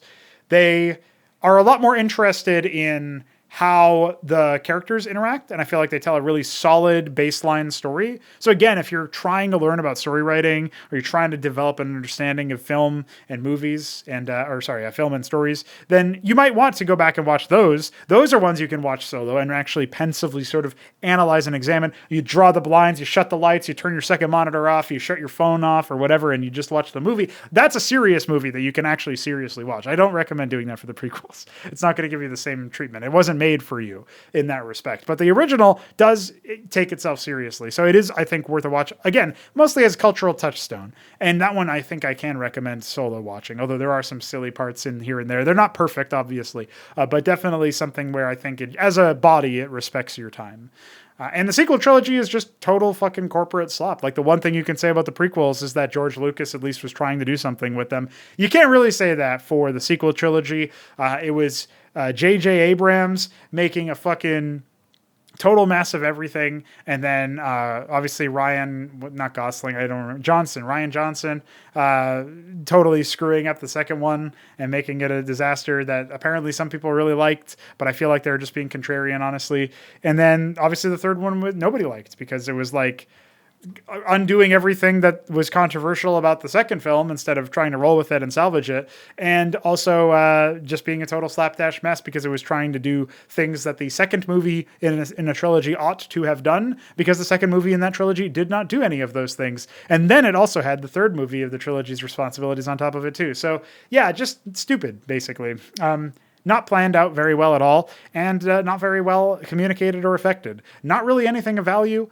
I don't even think you can learn about like how to not write a movie by watching it, which I think you can learn to some degree about the prequels, because you don't really learn interesting lessons from watching the sequel trilogy. It's just like shit that everybody obviously knows, which is to plan your shit out and to not just like change director and total creative vision a bunch of times in the middle of the franchise being developed, and probably not like flood the market with other low grade movies like Solo, a Star Wars story and shit like that at the same time as you're trying to do this, because maybe that stretches your team a little bit too thin and maybe nothing ends up being good. Whereas the prequel trilogy, again, I don't think it's good. I think there's a lot of stuff that's just obviously objectively wrong. I know there's some people who have been coming out as apologists for the prequels and being like, actually, George Lucas was a fucking phenom and just a total, giga chad, giga brain dude. Just look at the stuff that he did in the prequels. I don't think they were really all that. But you can respect certain aspects of them in terms of like the world building and in terms of the attention to detail that was gone to some of that stuff. It's just not in service to a great movie at the end of the day, right? So obviously all the script writing is just hilarious. And it took some people a long time to rehabilitate their careers after working in the prequels. And that kind of shows you all you need to know in some ways. So there you go. I guess by that definition, obviously, the original trilogy is really all you quote-unquote need to see. The prequels are fun for a laugh. The sequels should be avoided like radioactivity in the middle of a fucking desert. GG. Thank you for your question, sir. We are going to move on to Pr0totype's question. He asks for a deep dive on yet another Xibalba regency. Of course. Let's go ahead and load up the Solar Throne to answer this question. So again, Pr0totype has been asking a lot about the regencies of Xibalba. Xibalba is a sci-fi RTS setting that I created, a sci-fi setting that I created so that I could tell stories about RTS scale conflicts without them being really silly or stupid and slapstick. And of course, I think that's something that's worth doing. So it has 20 playable regencies planned in this RTS game that will come out. And, we start off with just 6 and then we add more of them as need be. Maybe we'll start off with less than 6 and we'll add more of them a little bit earlier. Who knows? But that is definitely something that I think is worth pointing out. Okay. Pr0totype asks, can you describe the early, mid, and late game of the Solar Throne? Bonus points if you go into detail about their spacecraft and orbital tech. So for anybody unfamiliar with the Solar Throne, they are the misbegotten creations of the Githrovan, which are sort of like honor-bound, sun-spawn quadrupeds that have pretty good ideas for peace across the entire cosmos. A lot of their design was then retrofitted for the revisit and like remake of the Protoss in Cosmonarchy, funnily enough. But the Githrovans are kind of like they were originally like what I had envisioned as the closest thing to like Protoss in Xibalba. I wasn't really thinking in those exact terms, but when you think about like hyper advanced tech and like expanded psionic capacity and, you know, higher intentions than mortal races, that's kind of what I was thinking. And so that's sort of like some of the obvious moves that you would do in the Githrovan sector. Now, when it comes to the Solar Throne, they take a lot of what you would normally see from the Githrovans and they pervert them. So one of the basic call signs of it is like when you see the Solar Throne vessels, you don't know that they're Solar Throne vessels a lot of the time. They actually pose as like rescue fleets or, you know, salvation fleets and stuff from the Githrovans. They will construct their agents using like a demented likeness of Githrovan warriors and even leaders, like main characters, if you will, from past stories of Githrovans. And these are basically seen as like false idols or whatever, right? There's a machine consciousness that actually chose the name Solar Throne, and that's a perversion of what Githrovans value the most, the sun, you know, stars, right? That's what the Githrovan are all about. So even calling themselves the Solar Throne, they have this morale, you know, sapping nature to them for pretty much all, you know, enemies that they face. Not just the Githrovans, but, you know, in some ways, especially the Githrovans. So you got a little bit of an understanding, like the Solar Throne are not going to be bound by morals. They're not going to be, you know, playing fair, so to speak. They'll be happy to lure people out and make them think, oh, look, the Githrovans are here to help us with the conflict as, you know, monstrous creatures are attacking us. And then actually it's Solar Throne and they're here to enslave you, believe it or not. In fact, the concept of the Demiurge was in many ways the origin point of the Solar Throne, funnily enough. So it's just as the Githrovan gave to the Protoss for Cosmonarchy, the Cosmonarchy Protoss gave to the Solar Throne, gave to Xibalba back with that particular sort of exchange of ideas that I had, echo of an idea that I had previously. Very different, but same root concept of like a malfeasant sort of, you know, machine consciousness that was engineered by somebody trying to do good. That's sort of the evidence of it. And I would want to work that amorality or immorality into the Solar Throne, because they're not amoral, because amoral is like without existing on the moral spectrum or whatever. They are quite obviously immoral. It's not like they're necessarily ruthless. It's like they are ruthless when they need to be, but they're really like they are tireless in their pursuit of the most sort of like mentally taxing, emotionally defeating way to rout and destroy their opposition. And you know, that's definitely like a malevolent, you know, malicious actor, right? So that's sort of what the Solar Throne are all about anyway. Now, they do have the idea of like, basically, if you ever read their page or whatever, you'll notice that the Githrovans have this idea of like power requirements similar to Protoss, but operating differently because we won't have the engine limitations of Brood War, obviously. So we get to be a little bit more flexible with that. However, the Githrovans don't have that. They have automatic construction. I wasn't sure if it was going to be sourced from a structure or from a worker, but I think it was probably going to be from a worker, which is sort of like what Protoss do now in Cosmonarchy, if you didn't think about that like that. There is not going to be a power mechanic requiring for that. They will be more expensive than the other races in general, the other regencies. You will tend to expect to see them be pricey, and the structures, the units as well. They will have their segmented tech progression, so you can kind of think about it as like how Protoss was in StarCraft 1, where you make like the cybernetics core to enable the next set of units, or next structure. I don't think you would make structures to enable units. I think you'd still probably see the original Cosmo idea of like, you know, in where you just make the structure and you can train all the units immediately. Although there are some downsides to that. But it might be, you know, like the Githrovans were planned to use like different power fields to enable different kinds of units, depending on where they were constructed relative to other structures. And that I think is like an idea worth exploring. We were thinking about doing that for Protoss actually.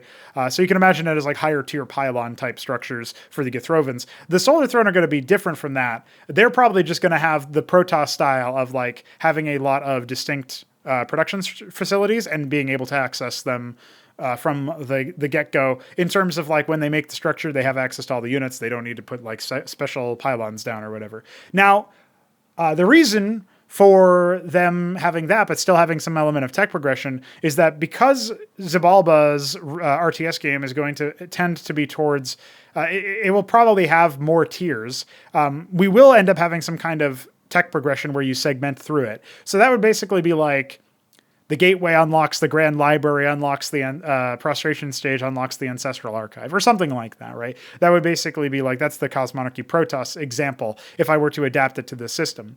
And that's probably what we're going to see come out of the Solar Throne. They're going to have something like that. And maybe it'll be like a branching thing where like the gateway unlocks the Grand Library and the Rogue Gallery. So you can choose which one you want to do. But you need the Grand Library to unlock the Ancestral Archives, and you need the Rogue Gallery to unlock the Prostration Stages. And so maybe there's like a fork in the road or whatever that you can go down if you want to.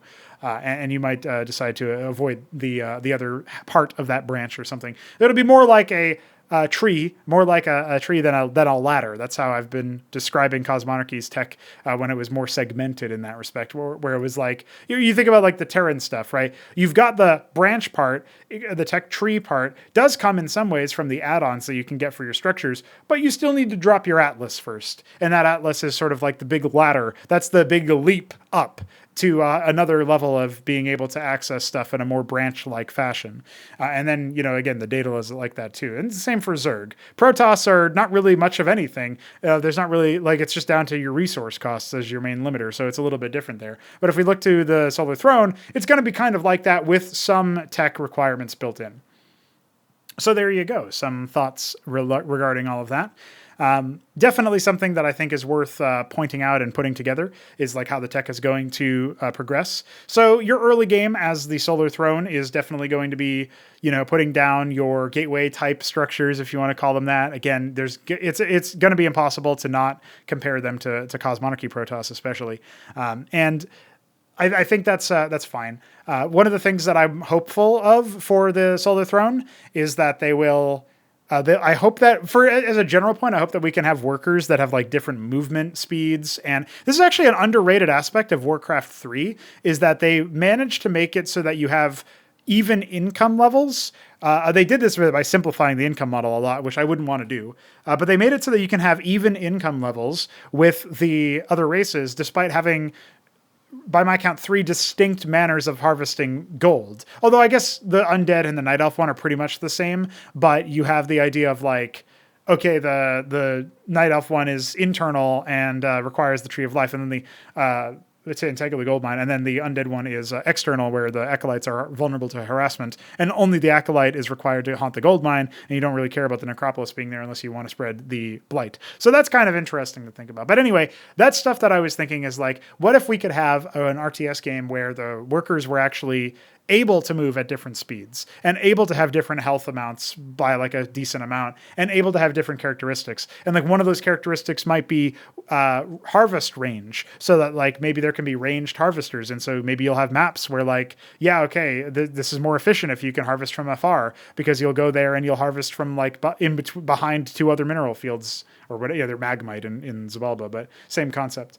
And, maybe that could be one option. Obviously, there's going to be air workers. I don't think any of the regencies will start off with air workers. I was thinking about that for the Cathethrons. But anyway, the idea for the Solar Throne would be that maybe they would have ranged harvesting, but slower movement speed. So that the range helps them out, keeping equivalency in terms of that, but it becomes a little bit more taxing to put them into an area, because then that helps to balance out the fact that they don't have the power requirement that the Githrovans do, or the Cosmonarchy Protoss do, or whatever, for building a structure. They just warp the structure in, it assembles itself. It wouldn't really be warping in the same way. The Solar Throne do it a bit differently, but same kind of concept where it assembles itself. So that's probably something that I would experiment with. And by the way, if you have a ranged harvest, you probably will have a ranged attack, because I was kind of thinking about making it so that like attack speed actually increase harvest speed as well. I remember thinking that there could be some interesting implications to that sort of design decision. I don't know if it would ever be leveraged. It really depends on what enchants attack speed. Like, do you have a situation where you constantly increase the attack rate of your workers or something? Because like that seems a little weird if it's just like, oh, I stationed the structure here and it does that or whatever. I don't know. Anyway, it's worth pointing that out. So so I feel like the Solar Throne opener is going to be, if you're going to try to proxy something, you got to send your worker out kind of early, and then it'll be obvious that you have less workers than you should, at least by one. So then your enemy is probably going to scout. So I feel like that would be pretty balanced at a reasonable level of play. But the Solar Throne, I mean, talk about being immoral. Well, talk about cheesing and proxying, right? Like the most sort of like disgusting things that you can do in an RTS game, a lot of them are going to come from the Solar Throne, which is supposed to make it so that when you see them, you dread them to some degree. You do have to be in control of your faculties. You got to remain calm. You got to scout around. And that doesn't mean that they're impossible to destroy. I don't want to have like imba races in the game, obviously. The point is to make it so that their play style is best served by someone willing to do things that are maybe a little bit off the beaten path of normal strategies, but have this capacity for tilting your opponent. Because that's sort of like the real world equivalent of, demeaning and reducing the morale of your enemy forces, right? So that's my thinking anyway, is that you can do some really cheeky things that are actually quite devastating, if not prepared for and not scouted for. So that's what the Solar Throne I think will definitely be able to do in terms of their proxy stuff. But their basic units will be, fairly beefy, fairly expensive again. Probably like existing Protoss on a bit of steroids for Cosmonarchy comparisons. Like if you had to spend even more money for a Dracodon, but the Dracodon was even more powerful, something like that. As a quick example, like maybe it's 200 minerals. Could you imagine 200 minerals and 200 magmite and 25 hyper vials? Like that's a lot. That's very expensive compared to 125 magmite and 25 hyper vials, which is the equivalent for the Dracodon. But maybe it's like actually that much better in terms of being durable or attacking. And again, the idea of like stepping forward, kiting backwards after just like slapping your unit and just constantly that robotic motion of constantly kiting backwards, killing a unit and then kiting, moving back again. That would be very demeaning. And like as a player who maybe is trying to play like the equivalent of Terran Bio or whatever, as Zerg Quasi opener, like that, you're just going to have that happen in front of you. You're going to be like, God damn it, dude, I hate this. And that's like the kind of, in a way that would be the desired aspect there. But also it's going to make it all the more satisfying when you defeat them, right? Because you'll be ridding the world of evil, literally and maybe figuratively too. So anyway, there's that for sure. As like the opener is that you'll have powerful units that you can get a lot out of with good micro, and that you don't really want to lose. There's like a very obvious risk reward here. If you lose them early, it might be a while before you have them again. Maybe you got to watch out for defenses then. Okay, so we've talked about the early game a little bit, some of the stuff that you can do. Obviously, the other parts of this question are related to... by the way, every time 3 Crow says bonus points, I can get $3 extra in coffee if I... it's sort of like a bounty if I like specifically answer some of their questions. Well, let's get through the mid and late game tech, and we'll see how much I feel like answering after that. The mid-game tech is... I feel like a lot of it is going to be pretty potent, ranged options. They will definitely have some really dirty air tricks. So I want to say that they're going to have like that warp prism passive where the way that it loads units, it can load units from a range in StarCraft 2. It's something they added, I think, in Legacy of the Void. And it allows you to basically like be pretty far away and then still load the unit. That feels bullshit as hell. And that's something that I think I would not be above adding to the Solar Throne's transport unit. They would definitely have like dirty harassment drop things that I think the Githrovan would mostly move away from. Like the Githrovan can be best described as like, how Terran is often seen in StarCraft 1 as like the honorable race because it has the least bullshit relative to the other races, and especially versus Protoss, compared to Protoss. It has to be like the most reserved, and it has to like, it's the honorable samurai type race or whatever. That's like the Githrovan. It's like Githrovan were like Protoss turned into Terran. That's sort of like what I would describe it as, where they try not to use their ridiculously bullshit tech because they realize it is not honorable. It's not exactly what they're doing in universe, but that's something that you can analogize it to. So that's something that I thought about just now. And I feel like other than that, the transport idea is definitely there.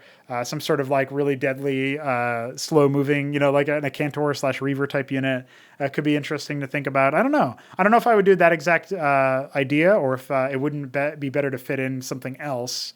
Because there's a criticism of the Cantor and Reaver designs that where they just don't really fit in by themselves. Like you really need to use them with transports, otherwise they're useless or whatever. I don't know that argument is exactly correct, because I actually feel like the unit is pretty powerful if you mass it, especially in Cosmonarchy, where you don't have to manually train the ammunition and it doesn't cost you more resources and stuff. But still, it's like, I think it's pretty sick. Like macro Cantor seems really scary to deal with, and probably the main counter to that would be outranging it or using air units. And if you have, more units that support the Cantor, then maybe they can't outrange it because the melee's on them, and maybe they can't use air units because you've got splash or whatever. So like you can kind of itemize for its weaknesses pretty well. So it feels like it does fit into the tech tree. But I do understand some people who think that it's just a little bit of a stupid unit. Maybe we would avoid using it for the Solar Throne specifically, and see what other kinds of interesting compositions we could come up with. So... I do know that I wanted the late game, because a lot of the late game for Xibalba was envisioned to basically be like the Xibalba RTS was going to have the ability to edit terrain, basically delete cliffs, like clear them, like destroy them, demolition them, so that you could add more build space and make more mobility and stuff like that. And I'm not sure exactly how this would work on a UX level. That's probably my main concern. I know that like the NCFI advanced engineers were going to be able to like deconstruct them almost. So you basically use them to like salvage the cliffs and turn them into resources, funnily enough, like raw materials. It wouldn't be very cost efficient, but it would be like an extra added bonus on top of being able to open up more pathways or whatever. So that terrain manipulation, if that ends up being still in the game, could be really interesting to think about when it comes to the Solar Throne. What would they do for that? And I kind of think that I would want them to see if maybe we could do something really, really neat. Like maybe they could literally turn cliff faces into meteors or meteoroid type structures and then bombard their enemy with them. So it wouldn't just get rid of them. It would be throwing them at their enemy. That's something that I think is really cool to think about. Because it does represent cosmic power in a way. And it's also quite like, that would be very like, oh my God, they're just going to take the literal terrain. They're just going to take that and just throw it at me. And like, what the fuck am I going to do versus that? So that's, again, like helps fuel the powerlessness that I want some players to feel versus Solar Throne if they're not good enough at mitigating them, right? So that could be some of their end game stuff. I know that maybe that would be something that they would specifically do with like a really potent unit, like an orbital craft that would I'm almost envisioning something kind of like the Anthelion from Cosmonarchy, which is actually, I don't remember the original name for it, but it's a unit in 5 nations, obviously. And like, what if the Anthelion or an Anthelion-like structure was like hovering over terrain and basically converting it into projectiles. And these would be pretty small when you first get access to this tech. So it's not like you'd be literally throwing like a 10 by 10 size grid at them or whatever. It would more so be something like, okay, I'm just going to throw this and it'll deal like 200 damage, which is a lot, but it's like single target, right? I mean, maybe it would deal splash in a small radius when it impacts. And maybe it would actually create an unbuildable thing that you would have to blow up yourself, or like it would create like a rubble pile that you'd have to destroy. That could be kind of interesting. Throwing unbuildable / like path blocker things at your enemy on top of everything else. You could imagine if they could access that early enough, they could use that not to destroy you, not as artillery, but to like throw that in front of where you were going to expand. It's like suddenly my 4th base can't be built there. Like, what the fuck? So that could be kind of good as like a troll / tilt tactic. Although the closer it gets to trolling, the more it is like a Kolopoazos trade and not a Solar Throne trade. It's a different regency in Xibalba. So yeah, I definitely want that. Of course, glassing planets is something that the Githrovans don't do anymore. That's obviously something that the Solar Throne are going to do. I had this idea a while back for a version of the Star Sovereign that would be factional for the Calendric Knights that would allow the unit to glass while moving, or move while glassing, I guess. And so that's something that I remember thinking about, like, okay, how about we do that for the Solar Throne, though? Like, how about their glassing is definitely something like that. Yeah. there's all sorts of different little thoughts here. One of the main things that's like a cornerstone, if you will, about the Solar Throne is their ability to enslave the populace, stealing enemy units. If we can find a way to make that balanced, it'll still definitely feel, again, very demoralizing, shall we say.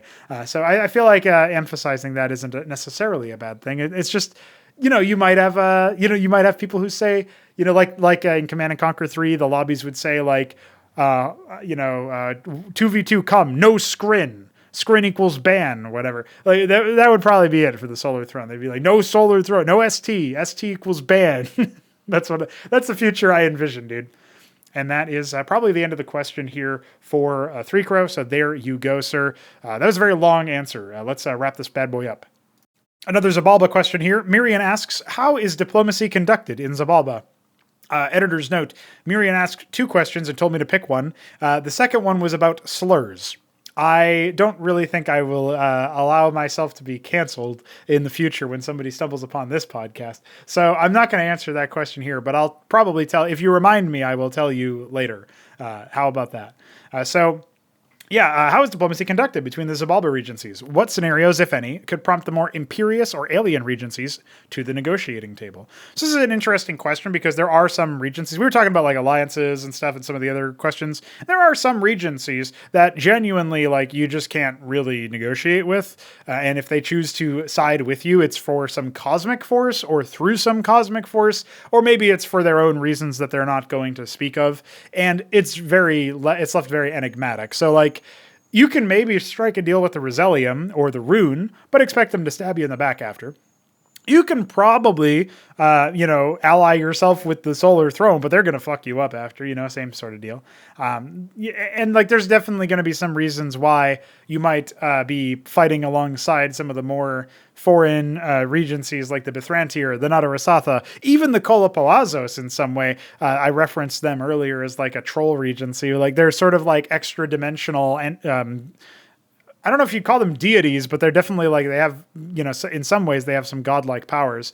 And so like they react to losing an engagement, not with like anguish of losing soldiers, but like, I can't believe he beat me in the video game kind of vibe. Not exactly that, but that's the kind of analogy you can draw. And that's like kind of tells you what their stakes are. Like they're here mostly to meddle, and to cause trouble, right? That's their truck in life.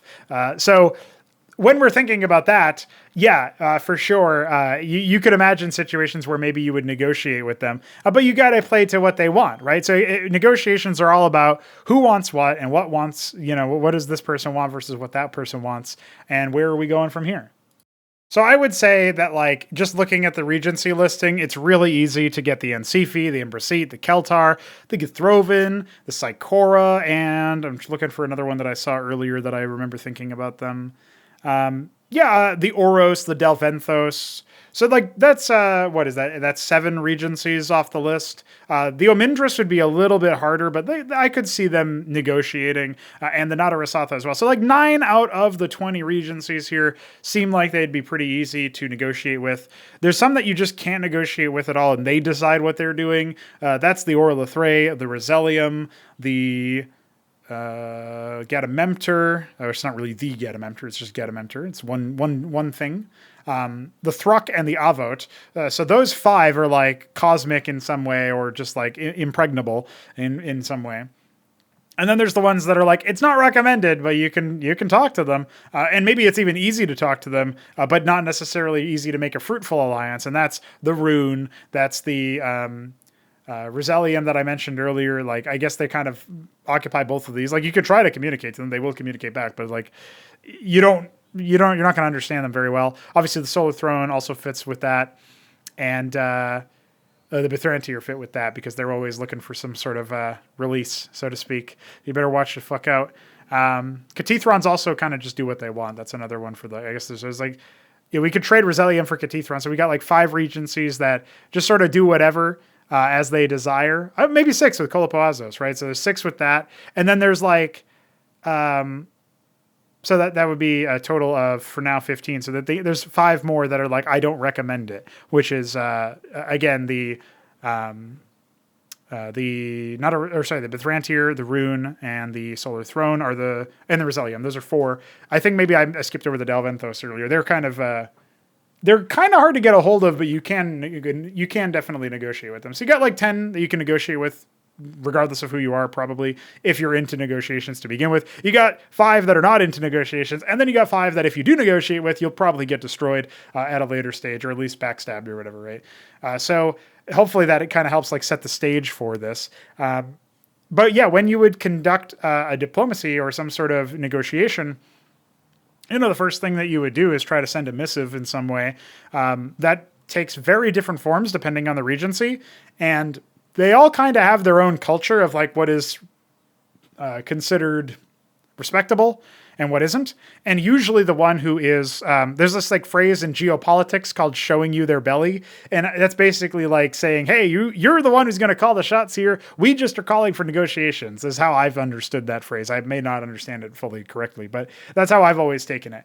And so you basically have to do that. You have to go to them, and even if it's like, and maybe this makes it mean more in this particular case, but even if it's a situation where the method that is like respectable to say the Keltar is insufferable or embarrassing to the Makraldas.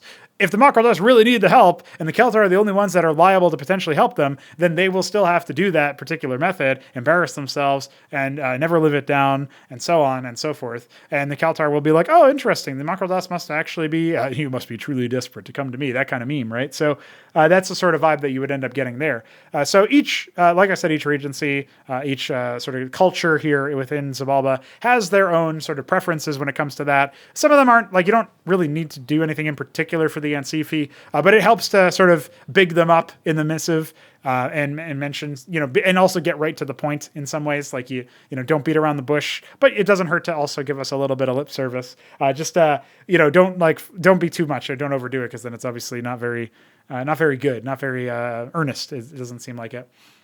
The Umbra Seat don't often get alliances. They're often the ones showing other people their belly. Let's put it to you that way. They're not the ones who are often come to. And when they do, they are often insufferable about it. They'll just be like, oh my God, I can't believe you're coming to us. And then they just try to rinse you. They try to take everything they can in the negotiation. They're really, really, absolutely ludicrous negotiators, because they have to be for themselves. And, in between, member nations of the Umbra Seat, they have to negotiate amongst themselves that way to ridiculous degrees. Unless you're talking about the Tatarans. If you're negotiating with the Tatarans as one of the Umbra Seat member nations, you're just like, fuck it, dude. Just like, what do I need to do? Because I am not going to get anything out of you that you don't want to give. So what do I need to, it's just obvious at this point. They don't even try anymore. Some of the funnier moments when it's between regencies is when the Tataran are being discussed or being negotiated with, in air quotes, by an external regency, like say the Ancifi or something, and they don't get that the Tatarans are just not taking any shit. So that's kind of funny. Those are like, these guys they mean business even when it comes to the negotiation table, let alone the actual in-game stuff. So that can be quite memorable. But being psionic helps with that, right? So anyway, the Keltar, the Ancifi, and stuff like that, I think, you think about like who's going to be the friend smithers or whatever, like the friend smiths, I guess. Who's going to be the guys who try to forge these alliances? Like, the Umbra Seat would be a big one because they're always looking for more allies. I would say the Ancifi are common. They're self-sufficient, but they don't mind having friends in high places, right? And the Makraldas want it in a subtler way where they want future subjects, right? So they're happy with the Makralon dictators or whatever.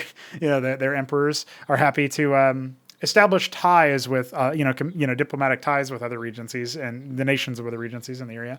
Githrovan want to be friendly with as many thinking regencies as possible, with this exception of the Rune for previously discussed reasons. The Rune are created. They are not there as a natural evolution or whatever.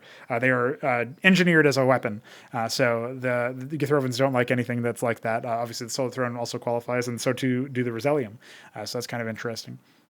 The Keltar are going to be more like, you need to respect them, and you need to you need to make it very clear that they don't really do negotiation in a mutual sense very well. They don't want to take a lot from you, but they do want your respect. They want your and they want your sort of word, your bond there, and they don't trust the Macrolon very much because they've been burned before. They don't trust a lot of the regencies that are more on the deceptive side, like the Nadarasatha. They've been burned before. Same sort of with the Oro, so that's more like a crapshoot, whether or not they'll be honorable or not in the dealings of the Keltar that I've had with those.